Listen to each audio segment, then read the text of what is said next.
Donc Genèse 26, verset 22. Genèse 26, verset 22.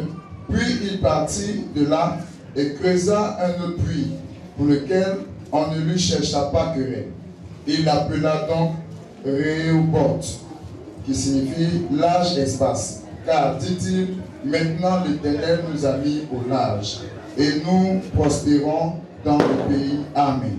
Amen. Si on note bien, ça va faire le troisième puits. Alléluia. Ça va faire le troisième puits. Mais pourquoi est-ce que Isaac a accepté de perdre le puits que son père lui a donné comme héritage? Alléluia. Alléluia. S'il s'entêtait, il mourait. Est-ce que quelqu'un me reçoit? Si Isaac dit, moi, que mon père qui m'a légué ce puits, alors, et qu'il discute beaucoup, et qu'il se met à bagarrer, il risque de perdre sa vie. Quelqu'un me reçoit? Alors donc, il a compris la révélation, il a cédé le puits. Alléluia. S'il y a des choses que Dieu vous demande de donner, que vous ne donnez pas, vous risquez de faire quoi? Il n'y a pas de problème. Quelqu'un est avec moi dans la salle. Alléluia. Mais écoutez-moi bien. Cela signifie que dans ta vie de tous les jours, tu as dû attraper une bénédiction et ça t'a échappé. Peut-être que tu l'as fait une première fois. Une deuxième fois, tu as fait la méchanceté selon toi. Ça pourrait rentrer dans le cadre de la volonté de Dieu. Alléluia. Parce que tu as perdu une première bénédiction, tu as vu à tout le monde.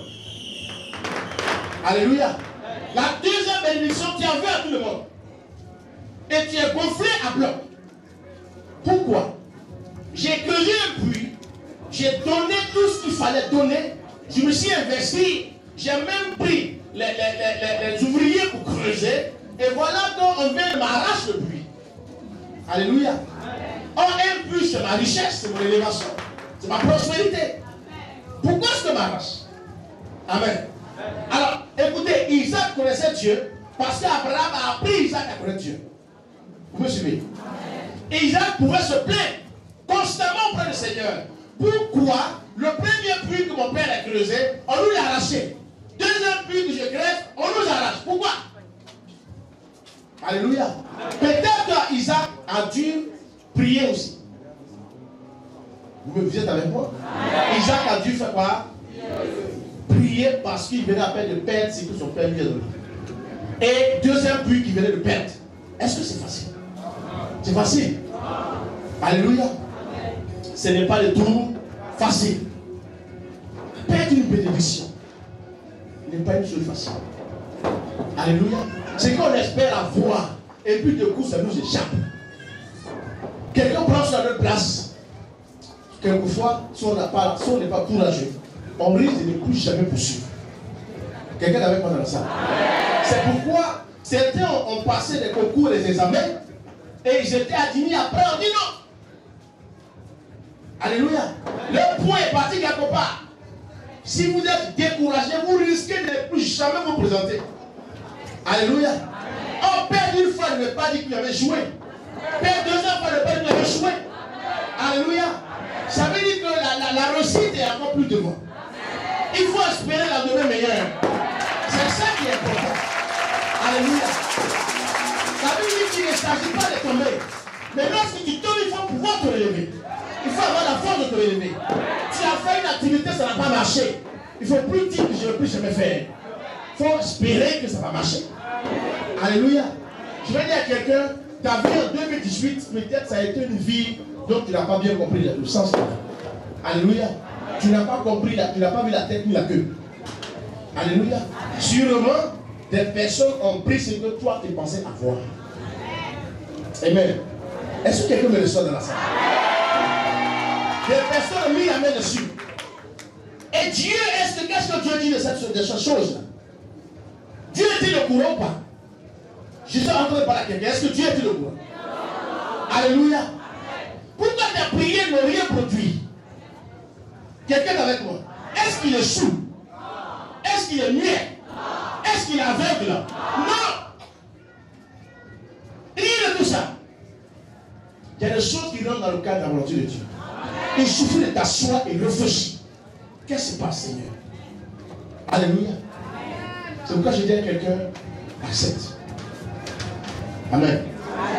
Moi, Dieu l'a appelé. Il a accepté de perdre tout.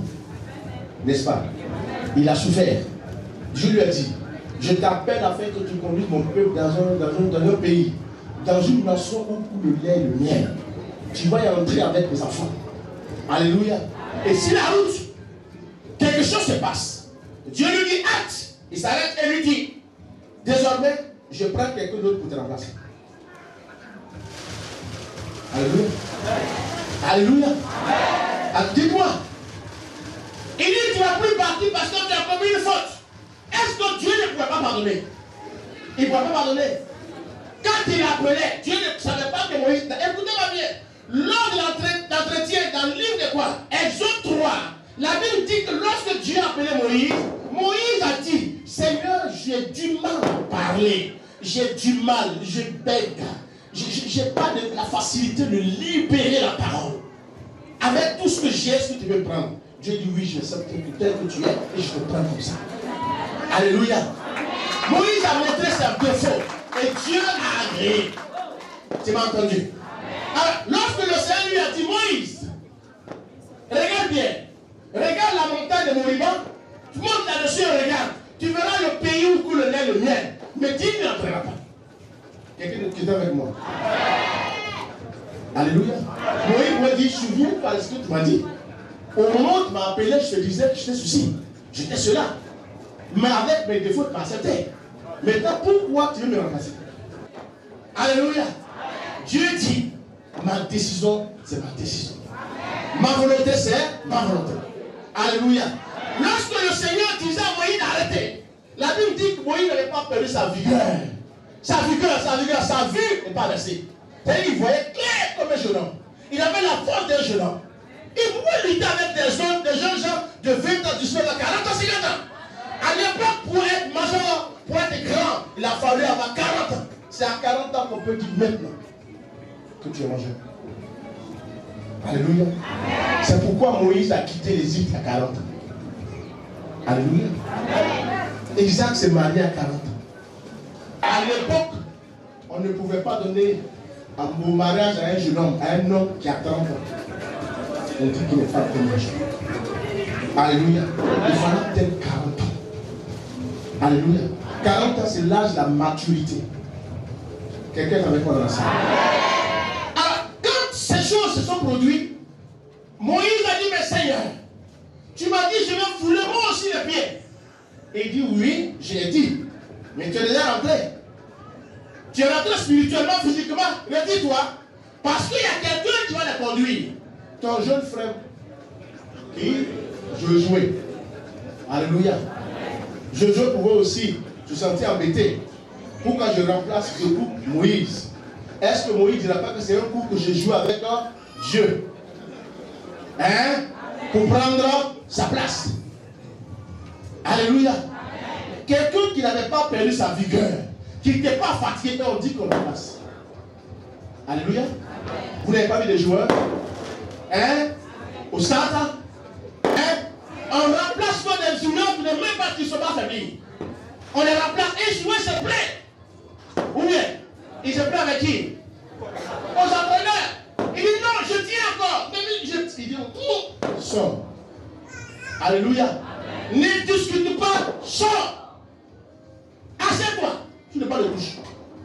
Et bois ton petit jus. Regarde tes amis travailler. Alléluia. On ne discute pas des autres. Quelqu'un avec moi dans la salle. Écoute-moi bien. Le Seigneur a dit, depuis il y a combien de temps, que certaines personnes seront utilisées par les puissances maléfiques pour porter atteinte à ma personne. J'ai dit, j'attends. Que on obéit. Un soldat obéit tout de suite, sans discuter. Vous comprenez ça? Ça rentre dans le cadre de l'obéissance. C'est pourquoi lorsque tu as perdu quelque chose, et Dieu dit poursuis le chemin et oublie le passé. Tu entends ce qu'il dit? Tu as perdu quelque chose, peut-être que tu t'es donné à fond, tu t'es investi pour l'avoir, et du coup la chose t'a échappé. Il dit oublie ça et progresse. Oublie ce que tu as perdu et progresse. Alléluia. Peut-être que tu as travaillé, tu as préparé, on dit ne mange plus, quelqu'un mangera à ta place. Si tu es une femme, tu es là qu'on sait la différence qui appartient à Dieu, qui n'appartient pas. Qui obéit, qui désobéit. Alléluia. C'est seulement là que Dieu va mettre à l'épreuve et il va distinguer véritablement les personnes concernées. L'obéissance, dit le Seigneur, vaut mieux que... Alléluia. Alléluia. Alléluia. Et il a dit à Moïse, Moïse a dit, Seigneur, je me plie à ta volonté. C'est moi qui ai fait tout ce travail. J'ai combattu contre le grand pharaon. Il y a eu des prodiges. Et maintenant que je devais jusqu'à aller goûter le lait et le miel, tu mérites ça dans ma bouche. Seigneur, qu'est-ce qu'il y a? Dieu dit, c'est pas un problème. Reste là. Alléluia. Alléluia. Écoute-moi bien. Si vous êtes enfant de Dieu, l'enfant de Dieu se distingue dans l'obéissance. Hein? Il se distingue dans l'obéissance. Dis à quelqu'un que si tu es l'enfant de Dieu, et lorsque tu dis couche-toi, Dieu te dit couche-toi, tu te couches. Lorsqu'il te dit lève-toi, tu te lèves. Et tu penseras que Dieu te parlera à toi. Il risque de passer par quelqu'un qui te dit ça. C'est à toi d'être attentif. Alléluia. Alléluia. Alléluia. Et c'est pourquoi il y a un problème de compréhension. Aujourd'hui, il y a tellement de complications. Aujourd'hui, il y a tellement de débats. Il y a tellement de résistance. Il y a tellement de conflits. À cause de quoi? De la désobéissance. Quand on est enfant de Dieu, tu es sur le point de perdre une bénédiction. Un bonheur, tu dois faire. Alléluia. Alléluia. C'est ça la différence entre ceux qui connaissent Dieu et ceux qui se posent dans la volonté de Dieu. Certains ont abandonné le Seigneur parce qu'ils ont rétrogradé. De fait que j'ai eu quelque chose, Dieu n'a pas écouté la prière, et ils ont perdu la chose. Pour cette raison, je ne vais plus à l'église. Quelqu'un n'a pas entendu ce qu'il dit? On m'a proposé un poste quelque part, ça n'a pas marché, je ne vais plus à l'église. Souviens-toi que Isaac a perdu un puits, deuxième, et ensuite troisième. Tu m'as compris? Alléluia. Dieu est fidèle. Alléluia. Tu as certainement perdu pas mal de choses en 2018. Tu as perdu, quand je vais calculer peut-être en 2017, 2015, tu as perdu une bénédiction. 2007, tu as perdu. Et nous sommes en 2018, tu en as perdu. Peut-être 3 ans ou 4 ans d'affilée, tu as perdu pas mal de choses. Et pour cette raison-là, tu décides de plier ta Bible et mettre dans le tiroir. Alléluia. Toi, tu te dis qu'il est mieux pour toi de t'asseoir dans un maquis que d'être à l'église. Je dis à quelqu'un qui comprend avec Dieu cette année 2018. Alléluia. Comprends avec lui. Amen. Il y a des gens qui ont monté une affaire ensemble. Et qui peut-être même qu'ils sont acteurs ou actionnaires dans cette affaire. Et puis du coup, on les a arrachés ça. Il faut accepter de perdre. Tu retrouveras ce que tu n'avais jamais espéré avoir. Quelqu'un me reçoit dans ça. Alors je crois que ce qu'on a fait 2018, 17. Et si je veux aller bien vers 2015, 14 par là-bas, mais crois que 2019 annonce quelque chose de spécial. Alléluia. Alléluia. C'est pourquoi je voulais seulement te dire, comme t'aimes, pourquoi tu gardes quand ça sera traité tout au long de l'année 2019. Alléluia. Accepte de perdre. Et tu gagneras d'autres choses.